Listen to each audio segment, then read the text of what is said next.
We have a Toshiba K2698. We have one 5x5 hole circuit board. We have two 103C10 nanofarad capacitors. We also have two 104 ceramic capacitors. We also have two 10 ohm resistors. We have these output connectors. There are two 4 to 5 watt speakers. I'm applying some thermal paste to the back of them. There's no need to draw a diagram. I'll explain it. Even if we explain it on the circuit board, it can still be confusing. Thinking about people who are making this circuit for the first time, I've prepared equivalent materials like this. Let's apply it to the speaker. When you transfer this same system to the circuit board, both systems will be identical. There are some common points. For example, we connect the negatives and positives in parallel, and since we are taking our outputs from two separate transistors, the sound will be stereo. So, the process we're doing now is creating a mono system for a single speaker. When we combine the two, it will be stereo. We solder our resistor to the first and middle legs of our transistor.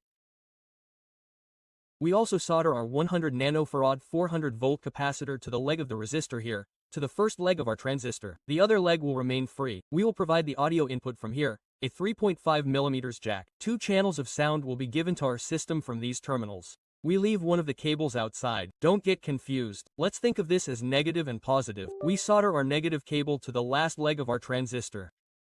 We solder our positive leg to the remaining leg of our polyester capacitor. We also solder our 104 ceramic capacitor between the third and first legs.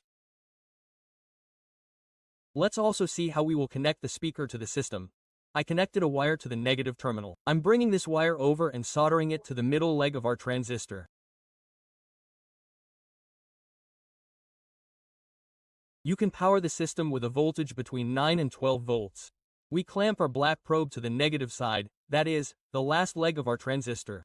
We touch our positive probe to the positive end of our speaker. The system is ready. We will test it, friends. It gives a very clean sound, friends. Even though we know them as computer speakers, you know those tiny MP3 players? When you connect one of those, hello friends, I'm Nekdet Dalilu. Later we can remove the one. Even while it's on the screen, this block here doesn't heat up at all. We will have two speaker outputs. That is, we will have made a stereo sound system. Using this transistor, friends. Then, by mounting our hanging bracket, we will complete the process. It works between 9 and 12 volts. It works comfortably up to 9 volts. You can even give it 12 volts. When we give 12 volts, the transistors heat up a bit too much. 9 is good, friends. I recommend you run it at 9 volts.